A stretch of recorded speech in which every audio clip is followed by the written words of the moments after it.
Welcome to another edition of Lathe It All on the Table here on Millions.co. I am pleased to be joined and super excited to be joined by Brian Tollberg, for former Major League Baseball player with Tampa Bay and current coach at Tampa Jesuit, which is a premier high school for athletics. Brian, appreciate you being here, man. Absolutely. Appreciate the time. So before we get started, I do want to, give a shout out to some people that make these shows possible here on Millions.co. First of all about Vibe. It's if you're looking for a creative gift to give somebody that, and you want to commemorate some memories, check out All About Vibe. They've got commemorative pillows where you can do custom made pillows and just commemorate a memory with a special person in your life. Early, it's a great skincare product. So, it's a great way to kind of boost your confidence and make yourself feel good. A lot of people do skincare to kind of make themselves feel good. So, early, check out that. And te.co. That's a, technology is always a big part of today's world. That's a great way to kind of organize your technology and get extra accessories for your technology. So be sure to check out te.co. And Brian, I want to start first of all. You went from the getting that call up at the major leagues. I mean, what was that like? Getting that call from the San Diego Padres. Every boy's dream, obviously. I was actually in Tucson when I got the call where you're from. So we were playing a four-game series against a team there locally, and wasn't supposed to pitch during that time frame. And it was actually on Father's Day that I was at the hotel. I called my dad, wished him happy Father's Day, headed to the park. They called me in the office just to talk about something that they saw on the charts the day before. They wanted to go over. So I was like, cool. I got dressed. I went in. They closed the door behind me. Typically not what they do when you want to talk about charts. They close the door and kind of have a secretive meeting about stuff. And so they had said, there were some moves up above, and I was going to get an opportunity to go up, probably get 3 starts, and then head back down. And so obviously 3 more starts than I ever had in my life. And so for me, I was like totally excited and couldn't wait to get out of that room and call my dad and let him know, my parents and brother. And so just a really cool experience. And then to have pitched well as in addition to, having it all happen on Father's Day. Couldn't have scripted it any better, quite honestly. And, and I turned 3 starts, what would have been 3 starts, into about 2.5 years up there. So That's awesome, man. Turning kind of an underdog story into a decent career there. I mean, absolutely. go going from minor leagues to the majors. That's not easy. What kind of adjustments did you have to make when facing uh, major league hitters compared to the Sure. minors? I'll be honest with you. So I started from, I did not get drafted out of college. I went up to an independent league to try to get looked at, and didn't have a great senior year, my senior year at North Florida, and ended up going up to a place called Chillicothe, Ohio, and worked on my perceived weaknesses up there. And so for me, I need a little bit more consistency with my off-speed pitch for strikes. I needed to be able to command into to righties a little bit more. So I went up there, felt like I did that. To your question about what was the difference between minor league versus major league, I honestly thought it was easier to get big league hitters out than AAA hitters. Reason being for me, the parks, altitude wise in AAA and in the Pacific Coast League, a lot of high altitude parks, ball flies, light air. You have a lot of big league caliber hitters in that league to begin with. And then in addition with the ballparks, makes for some tough outs.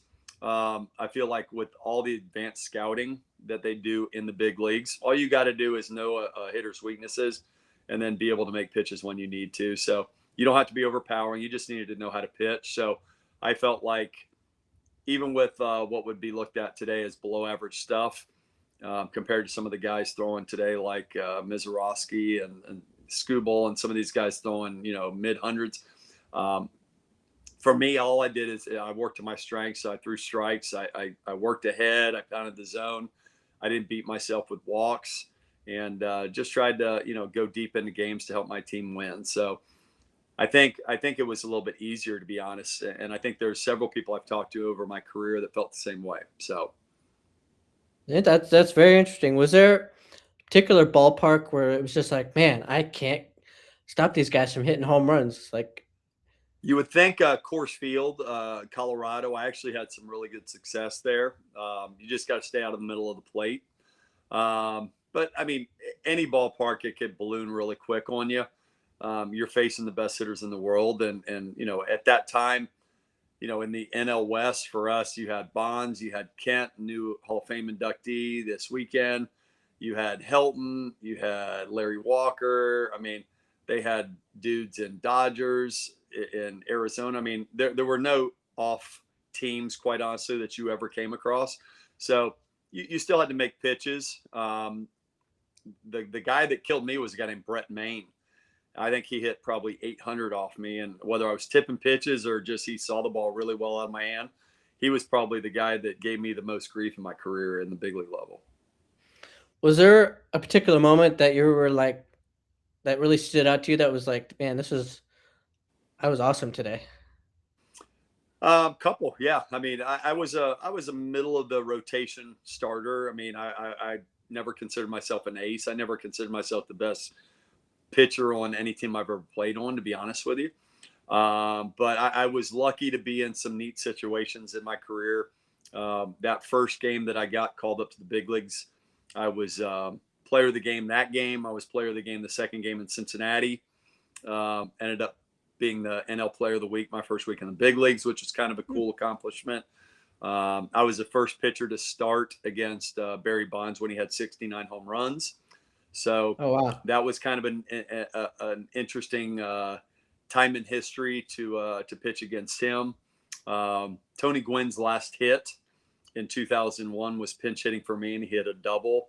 So that clip always comes up on my Facebook feed every year from time to time, which is kind of cool.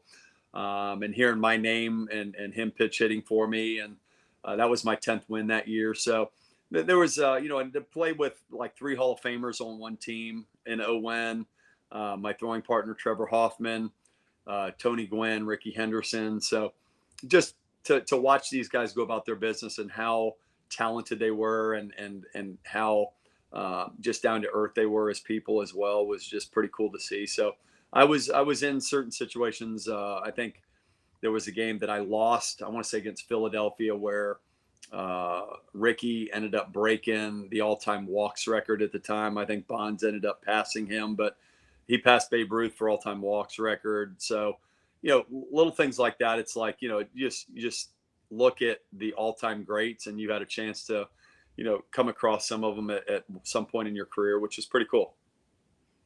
That's awesome, man. I think I said the Rays for some. I think it's because you're in Tampa now, but you Yes, played for the Padres. So correct. my Yes, sir. apologies for that. All good. Um, I wouldn't have minded it if they had signed me at the time and play at home. That uh, would have been awesome. So all good. it's yeah, it's a tough that division, that NL West, especially in the time you were in the major leagues. Yes, That National very League tough. West, that National League West was a tough division. It still is, Yes, but seems like the Dodgers kind of run away with everything these days. it's what a big payroll will get you sometimes. So That's true. Now, um, you're now pitching coach for Tampa Jesuit, which is a big time school when it comes to academics and athletics. mhm. How did your experience in pro baseball and in the minor leagues kind of prepare you for coaching today? Well, I'll tell you, it was kind of like a fluke that I got that opportunity to begin with. There was some local teams here that over the course of the years after I retired, they had wanted me to help with their pitching coach duties. And since they were about 8 years old, there was a travel team that a couple of the kids were going to be coming in as ninth graders to Jesuit. And I thought some of them had a lot of upside, a lot of potential. So I just went out there to watch their tryout and introduced myself to the coach at the time and said, hey, if you need me to hit fungos, run a stopwatch, whatever you need, let me know. And I'm more than happy to help. And one of the kids that was out there as an incoming, he's technically an eighth grader still. he hit, I think, 87 in this tryout as an eighth grader, which is like stupid to me to think about as good as he was. And I was like, man, he does this, and well, he could work on this. I've seen him since he was 8 years old. And, after the session was over, coach was like, hey, I need a pitching coach. What are you doing? I said, well, I'll help out. This is like kind of unfamiliar territory to me. I've never been a high school coach, but I'll help out for the summer and see what it's like. And it really is a cool experience. I mean, great organization. It's all boys school. It's all about just raising young men and raising high standard young men. And a lot of these kids are really good baseball players to boot. So for me, the biggest thing that I tried to bring to these kids, because all of them are better than me at that age. I mean, I tell them that every day. I'm like, you're all better than me talent wise, but I would outwork you. I was a grinder when I was your age. And so for me, it's just knowing the kids that want to play in college, the kids that want to get an opportunity to play professionally. What are you expecting when you get into that situation, so I can prepare them a little bit? Because some of these kids just don't know what they don't know. The parents don't know what they don't know. And so, some of the kids think they work hard. They really don't. Or they need to tweak some things in their preparation pregame, or, their mental side, or, do they get in the weight room as much as they need to? So all I try to do is fill in the gaps for what these kids need a little bit. And hopefully they have a better opportunity to succeed in whatever they want to do post high school playing career. So it's been a lot of fun up to this point, and we've had some success while I've been there. So You also founded a company called Arsenal Performance Training, mm-hmm. which what inspired that, and what's kind of your philosophy with developing pitchers of Sure. all ages and skill levels? Well, I appreciate that plug. I wasn't even going to bring Yeah. that up, to be honest. So when I retired from baseball, I got into, I never wanted to like work a desk job per se. And I got a job. I bought into a franchise called Edible Arrangements at the time. It was, they look like floral arrangements. It's all fresh cut fruit, chocolate dip fruit. So I did that for about 14 years. And while I was doing that, there was couple people that had popped in and said, hey, do you want to donate an arrangement? Oh, I see a picture of you pitching on the wall. Like, what about if you do a pitching lesson? I'm like, nobody wants to take a lesson from me. I mean, like, I haven't done anything baseball wise in so long. My kids were really young at that point. So I was like, you know what? I'll donate one. What the hell? And went out with this kid and his dad and had a great time. And, just kind of got back to basics. He was like probably 9 or 10 at the time. And they got done. They're like, man, that was awesome. Can we do another one? And I was like, sure. And they're like, well, how much? And I'm like, I have no idea. I've never done this before other than this first time. So we did, one or two more, and they got better, and they introduced me to some other people. And one person turned into 2, turned into 4, turned into close to 200 people over the years. So as I was getting out of the Edible Arrangements franchise, my business partner and I were doing some lessons at a local facility, and we kind of outgrew our space. And so we started looking around a little over probably 3.5 years ago here in South Tampa for some space. And he and I are very, very like-minded. We both, were kind of underdogs in our careers, kind of took the different route to get to where we got to professionally and in college. And he's a hitting guy. I'm a pitching guy. So we both set out to have a place where everything you need is all under one roof. It's affordable. It's people that, we don't like drama in the facility. So we have hitting, we have fielding, we have recovery, we have strength conditioning. We just added a mental performance coach. So we want it to be where, like, whether you're a 6-year-old or whether you're a big leaguer, you have a place, and anything that you need is in-house. We're not going to be the most expensive, but we're not going to be the least expensive. We're easy to get to. We have plenty of parking, about 12,000 square feet. So for us, we just want to do what we love doing and give them back to the community. And, you make a couple dollars on your expertise, all the better. So that's what we've been able to do. And, we're in a good position right now. That's awesome. I mean, and like going back to you're the pitching coach at the Tampa Jesuit, Mm-hmm. which is a program that has developed some really great players. Mhm. Why is that program so special and unique? And how do you prepare your pitchers? Why they're that way, I think just the school speaks for itself. I think people, when they look in the area and they want their kids to be in a great position, both academically and athletically, for the next level, whether that be professional sports or college sports. There's a lot of options, but I think one of the best options, if not the best option in town, is Tampa Jesuit. And it just they have a long track record of success. It was interesting when I first started doing lessons. I had a couple kids that were I was not a coach yet at that point, but I was working with some Jesuit students, and they got better, and they recommended me to some of their friends.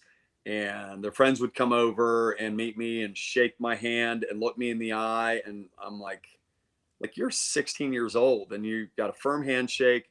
You're like respectful. I was like, where did you learn how to do that? Like, that's not normal. I wasn't like that for that time of my life. And the more people I asked, they're like, well, that's Jesuit teaches you how to be that way. And so I was like, man, like, even if my kid never plays, I think the value of going to a school like this, like after you're out of school and you're raising a family and you're going and getting a job, that's going to pay so many dividends. Just just how to live your life the right way. Their whole thing is service to others, and not be like being selfless. And so for me, I love, there's a lot of things I love. I love that it's an all boys so they can focus on what they're there for, school and baseball. I love that they wear uniforms. I mean, it's a beautiful campus. The alumni are strong. They've been around for 125 years. So they kind of have a track record of success. And so I feel very fortunate to be a part of it. We have a great group of coaches there. The administration is great. So it's very easy for me to plug in and do what I do and just add some value to the pitching staff. For me, it's just trying to develop a routine for the kids. So when they come in, just know what their expectations are as a pitcher. So what are we running? What are we trying to accomplish in preparation for our next start or our next bullpen session? Big picture, what is your weaknesses? For a college coach to look at you and say, this is what you need to get better at. Let's beat them to the punch and make that a strength before they have a chance to say, I'm going to pass on you to go to this other kid. So it's just trying to be real with these kids and not sugarcoat things, and just let them know, like, I've been where you want to be and I know how to get there. It's going to take some work. How hard do you want to work to make that a possibility? So for me, it's fun. I love going through that process with both the students and the parents. I mean, the landscape has changed so much since I was in school. So for me to help them navigate that a little bit and make it a little bit easier, because it is very stressful to go through that as a parent. I still got a couple of years till I have to worry about that with my oldest, but I've been through it. My wife has been through it. So we feel like we're going to be a little bit at an advantage to navigate all that when the time comes, if he wants to play at that level. So that's what I try to bring to the pitching staff. That's awesome. And it sounds like Tampa Jesuit kind of instills that feeling of culture, like not just with their athletics, but with the students in general.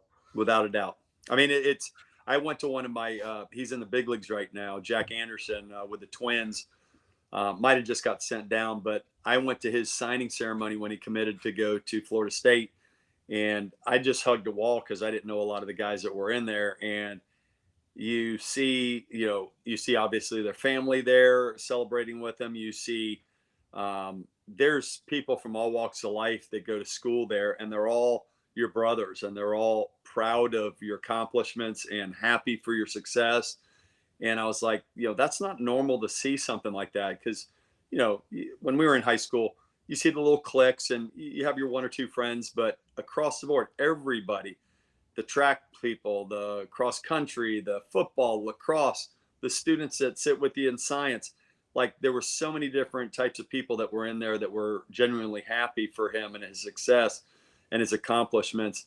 And that just really struck me when I saw that, like, this is not a normal environment. And, it just made me think about that being an option for my kids when the time came. And we were fortunate enough that my son scored well in the entrance exam. And, and he's playing this summer for the incoming freshman team and having some fun. So That's awesome, man. That's awesome. Well, hopefully we'll see your kid being you're playing there, playing. That'd be cool. That'd be pretty cool, yeah, man. You now, in addition to the Arsenal performance training, in addition to Tampa Jesuit, you've coached internationally as well in the Middle East, Hong Kong, Spain. I mean, that's got to be like a kind of a culture shock. Like, what differences do you see overseas compared to how baseball is taught compared to how it's taught here in the States? you did your homework a little bit. So great question. So that was the first place I went internationally. Buddy of mine went over the year before with a couple other coaches, and this year that he was asking me, the other coaches weren't available. They were going over to Hong Kong for about a week for coaches. It was kind of a kids camp and then like a coaches clinic kind of thing at a private school over there. And he's like, "Hey, what are you doing? This fall, do you want to go to Hong Kong with me?" And I was like, "Yes, I do." Had a blast. We did that for probably 2 or 3 years. And then I got an opportunity with a company I was affiliated with to go to the Middle East for several countries. Went over to Italy about a year or two ago for one of their national coaches conventions and spoke.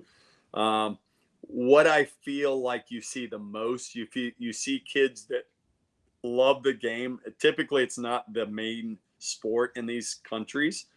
Middle East, it was cricket or soccer. But the kids that love it, you can tell like how much they love it, like they're passionate about it. There's just not a lot of people on the ground that know much about the game. So anytime we went over there, I remember distinctly when we were in Dubai, we worked with some kids hard for like a week. When we would go to dinner, they would ask questions. When we were out at the field, they asked questions. Like they try to soak everything up that you had to say like a sponge. And then when we're getting ready to leave, the morning we were getting ready to fly out, they're like, "When are you coming back?"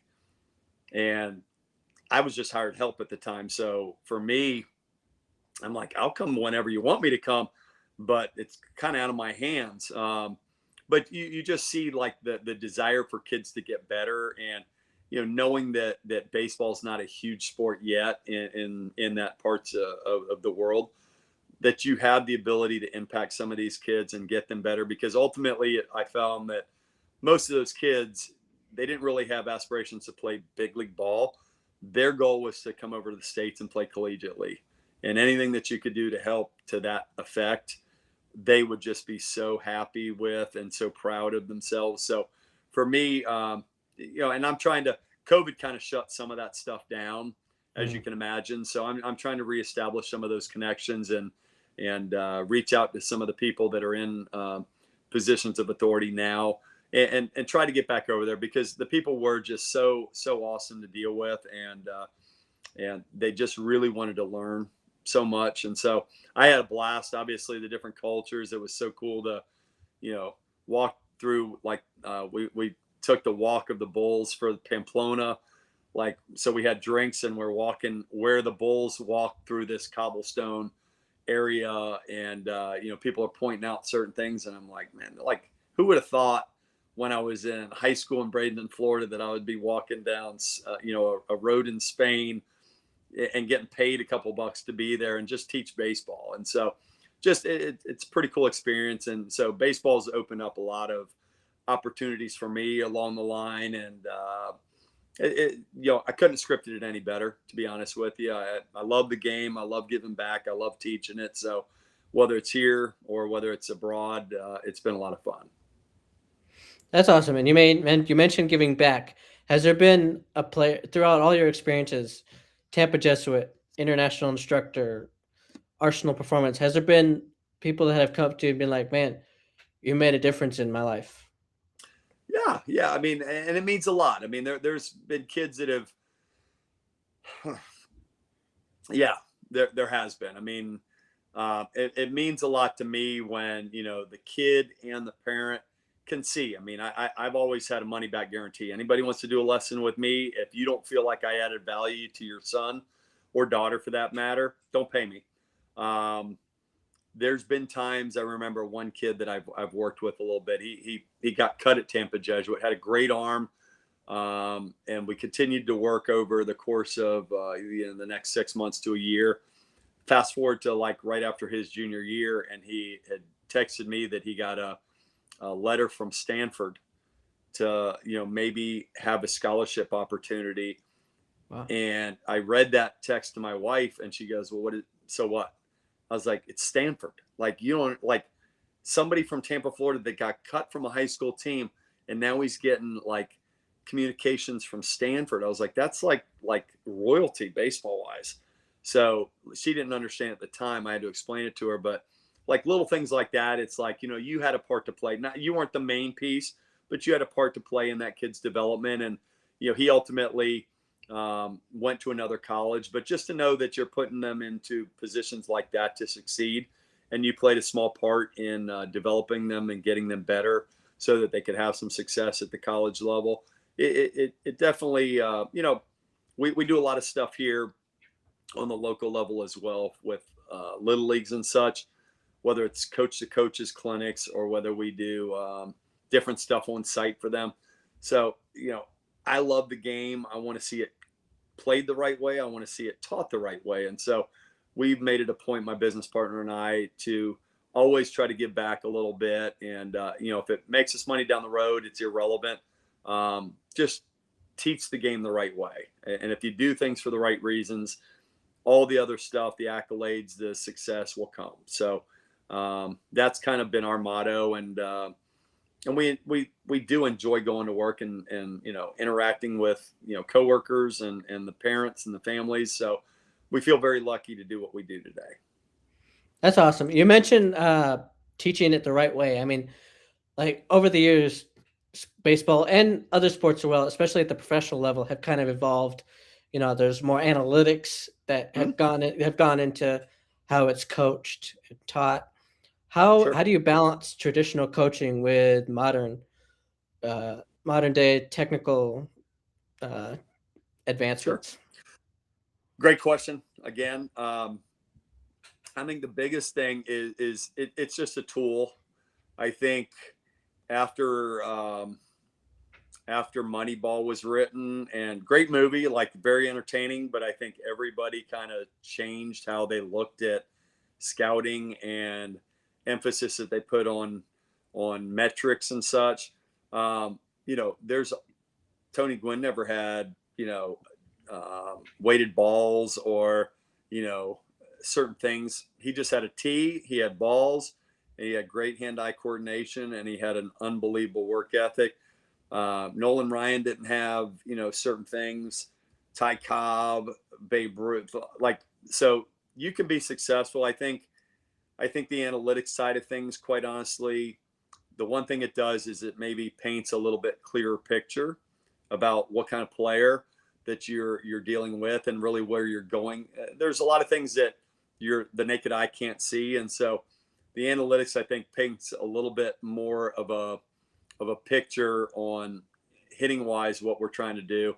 The exit velocity, what have you. At the end of the day, the game does not change. I could throw 100 miles an hour. If I can't throw strikes, I'm a thrower. I'm not a pitcher. No matter what, the analytics say, or my spin rates or my vertical attack angle, doesn't matter. I have to be able to throw strikes. I have to work ahead. I have to be able to change speeds. I have to, I have to do certain things. I have to hit the ball hard as a hitter. Launch angle and it's all like great. I think you can see the best players have certain characteristics, but by no means like do the analytics make you a better player. It just paints a little bit more descriptive explanation on what kind of player you are. So I think you have to be able to blend like the old school like eye test in really what works and what doesn't for kids and for players. And then I think the newer players, they've grown up on the analytics, so you can't like not talk about it. But I don't think that that's my foundation necessarily. I'm still old school, and I was taught by a lot of great coaches, and so for me, I utilize the analytics, but to a point. So um, hopefully that answers what you Yeah, asked. no, you're good. But what's sad is there's so many great coaches that are older coaches that were around when I played and lost their jobs because they didn't really embrace the analytics side of things. Um, I think the pendulum is swinging back a little bit. I mean, when I see that there's three guys in the big leagues hitting over 305, and then I see clips of, but the game is better than it's ever been. And then I see, when I played and there was, 15 guys hitting over 330. Um, it's, I don't think it's better necessarily. I think there's some specialization maybe nowadays, but you know, um, I don't know. The game is different. I don't know if I'd necessarily say it was better. I think it's different. I mean, for me, my job was as a starter, I need to go 6 or 7 innings. If I didn't do that, I didn't get deep into the game to hand the ball off to the setup and the closer, then I didn't do my job. And if I was going 6 or 7, I probably had some pretty good success that day. I didn't get beat up. I kept my pitch count down. So it's just where you place emphasis, I guess, as an organization. So I don't think we'll ever see a 300 game winner again. If pitchers really aren't worried about going 5 innings, they're going to have to change how they view pitching success or hitting success. If you're hitting 230 and you hit 20 home runs, is that successful? A lot of times back in the days that wouldn't have gotten you out of AAA. So the game's changed a little bit, but I see the pendulum swinging a little bit back. I mean, here locally, you mentioned the Rays. There's a lot of small ball being played, and they're having a lot of success with laying down some bunts, and they have some speed in the middle of the order, and they've done really well this year with some injuries mixed in as well. So I loved the way the game was played. I loved having pitchers hit. I came up in that time frame where we were hitting, so there was a little bit more strategy. Do I want to pinch hit for this guy, or am I going to let him bunt? Am I going to, how is that going to affect the outcome of the game versus just having a DH in there, and then I didn't have to worry about that pitcher hitting. So, if I hit a guy, then maybe you hit one of my guys, and so just the game was a little bit different. But I could see it swinging back to similarities how I played back then. So. Yeah, and you mentioned like back then it seemed like a lot of starting pitchers went 6, 7 innings, and whereas today like it's more of kind of get 5, 6 innings, and If then you're you kind lucky. of if you're lucky, and then kind of go to the Yeah. bullpen, and like Yeah. that's definitely something that kind of stands out in today's game, or like bullpen because become more prevalent in today's game. When you wear those guys out, I mean, if you think about, if I'm lucky to get 4 and the bullpen has to eat up 5 innings, you got a constant rotation of people from AAA or the big leagues that are just going back and forth to get fresh arms up there. Whereas if you decided the starter was going a little bit longer into the game, you don't have to have that issue, and you don't have people going up and down because they're wearing them out. So, but I mean, you see guys that have 110 pitches in 4 innings. Yeah, That's a lot of pitches. I mean, that's deep counts, full counts, almost every guy. Whereas we were taught, stay out of the middle of the plate, but you're pitching to contact. I'm just trying to miss barrels. Like, I don't care if I strike guys out. An out's an out, whether it's a ground ball, whether it's a line drive right at somebody, whether it's a strikeout. I'm trying to be efficient, and the lower my pitch count can be kept, the longer I'm able to stay in this game. And so I very rarely would go over 100, 110 pitches. And like, that's kind of the norm nowadays with a lot of guys, but they're going for the punch outs. They're trying to like let the nasty off speed rip every time they get 2 strikes. And like, I just want to get you out. I mean, guys, I loved watching guys like Maddox. I was fortunate enough to play against him in Atlanta one game. To watch him, it was just like a master, just painting corners and changing speeds and frustrating hitters. And, that's pitching to me. So I don't know. that makes total sense. And like just in the last few years, one thing that's been changed is they added the pitching clock. Yeah. Uh, how much do you think that has affected how pitchers are pitching? It wouldn't have affected me. My college coach, he wanted you to get the ball, make the pitch. You're walking backwards up to the rubber. So when you receive the ball back from the catcher, you were already on the rubber ready to make the next pitch. So I like to work fast anyway. That's kind of how we were taught in the minor leagues is get the ball, throw it, get the ball, throw it.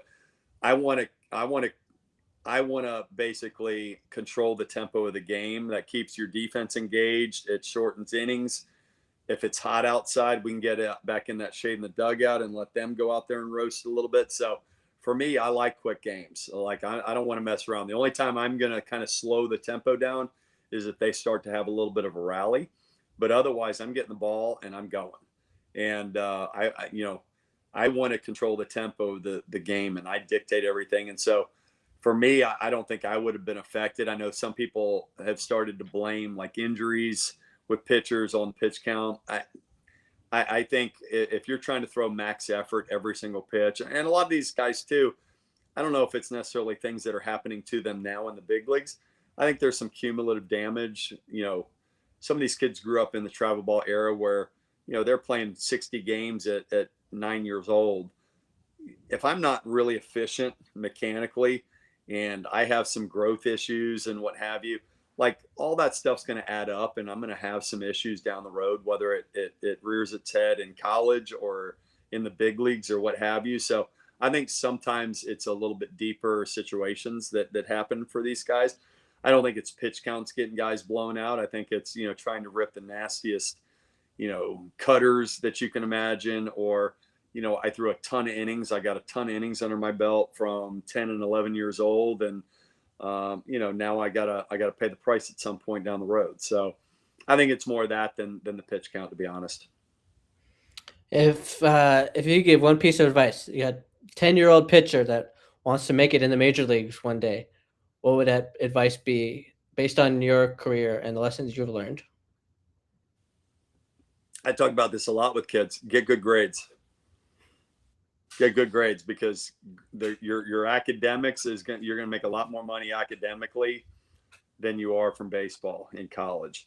Once you check that box, if they go, coach, I got that already, throw strikes. Like learn yourself in and out, and understand when you're right, what do you do really well, and when you struggle, how do I make adjustments? I think if you can learn that at a young age and just learn how to repeat what you do mechanically, you're so far ahead of almost everybody out there. And then obviously if you have some good genetics thrown in, and you don't get abused at a young age, you got a chance to be successful. So just trying to keep it simple and have fun in the process, and just stay healthy. So That's awesome. Now, real quick, you mentioned before we went on air that you're doing a book. I am. What was the inspiration for that, and what's it going to be about? Just I kind of took a non-traditional route to the big leagues with the independent league, and not getting drafted out of college. And so it's funny. I appreciate you asking. I over the course of my career, you do a lot of these baseball events, and I was with one of the guys taking me, one of the guys that was running one of the events I was working, and he was driving me to the airport. We had about a 2-hour drive to the airport. And he said, anybody that's ever played in the big leagues, I always ask him, like, hey, tell me about the first day you got called up. Like, because he was a scout at the time, on the side with the team. And so I was like, okay, I'll tell you about it. And so we start talking, and like 20, 30 minutes into it, like he's dialed in, his wife calls him on his cell phone, and he picks up, he's like, hey, I got to call you back. Click. And he goes, keep going. And I just told him like the first 24, 48 hours that I got called up and kind of what the emotions were and whatever.